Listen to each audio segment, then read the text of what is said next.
Downing স্ট্রিটে গুরুত্বপূর্ণ বৈঠকে মিলিত হবেন। সেখানে দুই দেশের স্বার্থ সংশ্লিষ্ট বিভিন্ন বিষয়ে গুরুত্বপূর্ণ সিদ্ধান্ত হবে বলে সাংবাদিকদের জানিয়েছেন পররাষ্ট্রমন্ত্রী ডক্টর দীপুমণি। পরে প্রধানমন্ত্রী অক্সফোর্ডে অক্সফোর্ড ইউনিয়নের সেমিনারে অংশগ্রহণ করবেন। বাংলাদেশের প্রধানমন্ত্রী তার এই পুরস্কার উৎসর্গ করেছেন বাংলাদেশের আপামর জনসাধারণের জন্য। আর স্পিকার বারকাও বলেছেন, গত ৩০ বছর ধরে সাধারণ মানুষের জন্য নিরলস কাজ করার পুরস্কার হিসেবে তাকে পুরস্কৃত করা হলো। Hasan Hafizur Rahman, NTV news, house of Commons, London.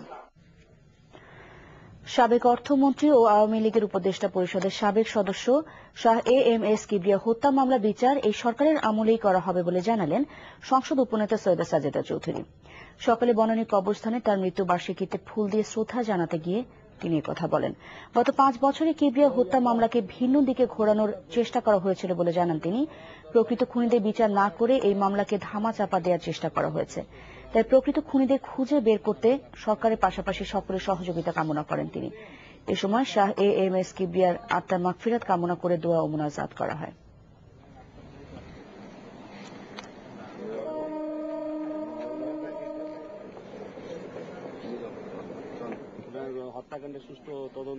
যে বিচার তারা করছিল সেটা ছিল উল্টো।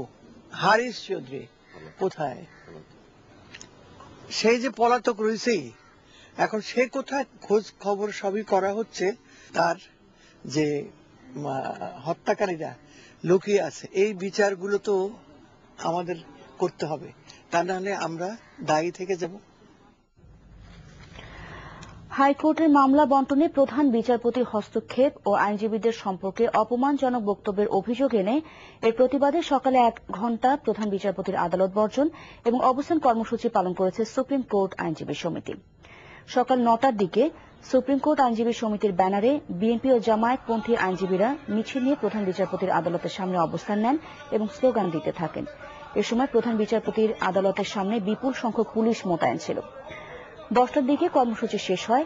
আইনজীবীদের বিক্ষোভের মধ্যে প্রধান বিচারপতি এজলাসে বসেন এবং বিচার কার্য পরিচালনা করেন। কর্মসূচি শেষে সাংবাদিকদের সাথে আলাপে আইনজীবী সমিতির সভাপতি বলেন, কর্মসূচি চলার সময় একটি মহল বিশৃঙ্খলা সৃষ্টির পায়তারা করছিল। তিনি বলেন, সাধারণ আইনজীবীদের যদি উস্কানি দেওয়া হয় এবং এর জন্য কোনো ঘটনা ঘটলে তার দায় দায়িত্ব প্রধান বিচারপতিকে নিতে হবে। তবে অ্যাটর্নি জেনারেল মাহবুবে আলম বলেছেন, প্রধান বিচারপতি চাইলে তাদের বিরুদ্ধে ব্যবস্থা নিতে পারতেন, কিন্তু বার ও বেঞ্চের মধ্যে সুসম্পর্ক রাখতেই ব্যবস্থা নেওয়া হয়নি।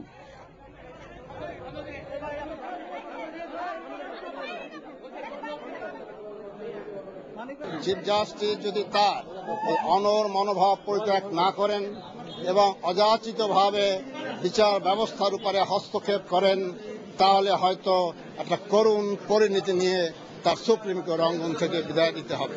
আমরা অত্যন্ত দুঃখিত, সুপ্রিম কোর্ট অঙ্গনে মাননীয় প্রধান বিচারপতিকে পুলিশ বেষ্টনীর মধ্যে আদালত পরিচালনা করতে হয়। আমাদেরকে যদি উস্কানি দেওয়া হয় সাধারণ আইনজীবীদেরকে, তার ফলাফল মাননীয় প্রধান বিচারপতিকে ভোগ করতে হবে।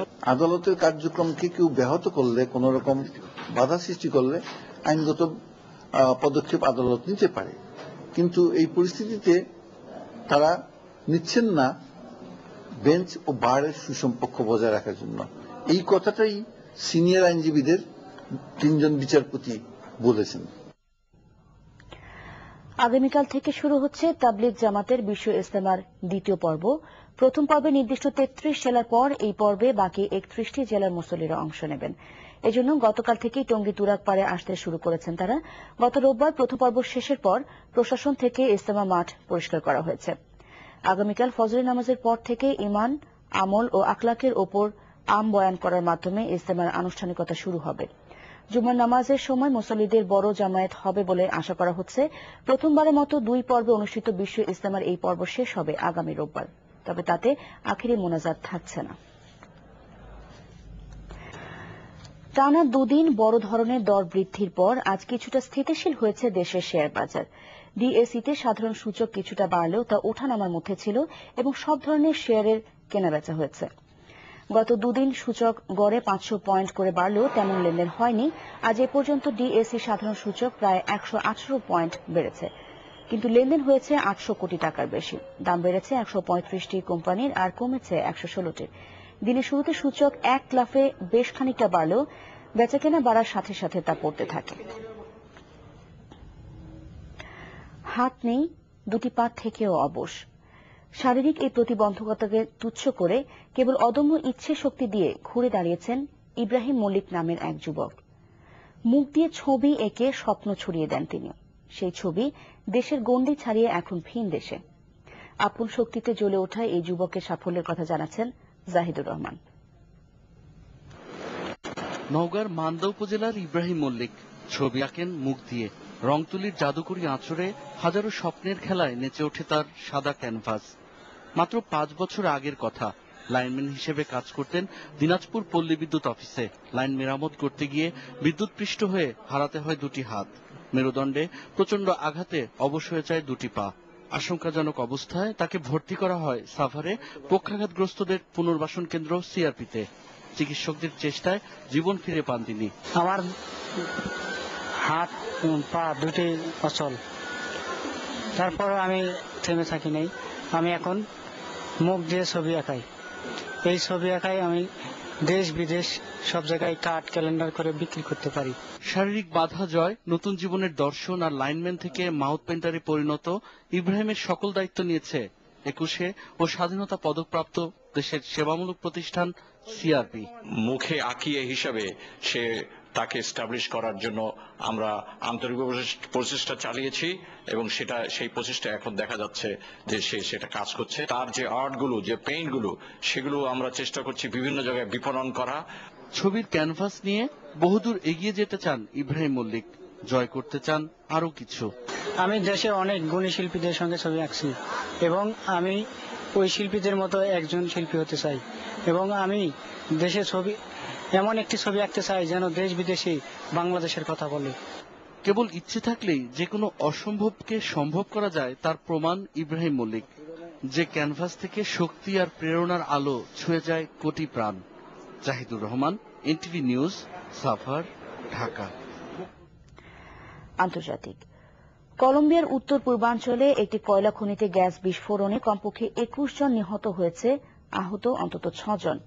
খনি থেকে এ পর্যন্ত 8 জনের মৃতদেহ উদ্ধার করা হয়েছে বলে জানিয়েছে পুলিশ। স্থানীয় সময় বুধবার বিকেলে সারদিনাতা শহরের লা প্রিসিওসা খনিতে শিফট পরিবর্তনের সময় হঠাৎই বিকট শব্দে বিস্ফোরণ ঘটে। এ সময় খনি মুখে নিহত হয় 6 শ্রমিক। প্রিসিওসা খনি কর্তৃপক্ষ বলছে মিথেন গ্যাসের কারণে এই বিস্ফোরণ ঘটেছে। বিস্ফোরণের পরপরই সাময়িকভাবে এই খনি থেকে কয়লা উত্তোলন বন্ধ করে দেওয়া হয়েছে। বিশ্বের অন্যতম প্রধান কয়লা উৎপাদনকারী দেশ কলম্বিয়ায় এর আগেও এ ধরনের বিস্ফোরণে হতাহতের ঘটনা ঘটেছে। মিশরের রাজধানী কায়রোয় চলমান জনবিক্ষোভের দ্বিতীয় দিনে পুলিশের সাথে সংঘর্ষে নিহত হয়েছে এক বিক্ষোভকারী ও একজন পুলিশ। এ নিয়ে বিক্ষোভে নিহতের সংখ্যা দাঁড়াল 6 জনে। এদিকে সরকারের নিষেধাজ্ঞা উপেক্ষা করে বিক্ষোভ করায় কায়রো ও এর আশেপাশের এলাকা থেকে গ্রেফতার করা হয়েছে 860 জনকে। মঙ্গলবার থেকে দ্রব্যমূল্য বৃদ্ধি এবং দুর্নীতির প্রতিবাদে প্রেসিডেন্ট হোসনি মোবারক ও তার সরকারের বিরুদ্ধে গণবিক্ষোভে হাজার হাজার মিশরীয় কায়রোর রাস্তায় নেমে আসে। জনবিক্ষোভের এক পর্যায়ে মিছিল, মিটিং সহ সব রকমের সরকার বিরোধী কর্মকাণ্ড নিষিদ্ধ ঘোষণা করে দেশটির সরকার।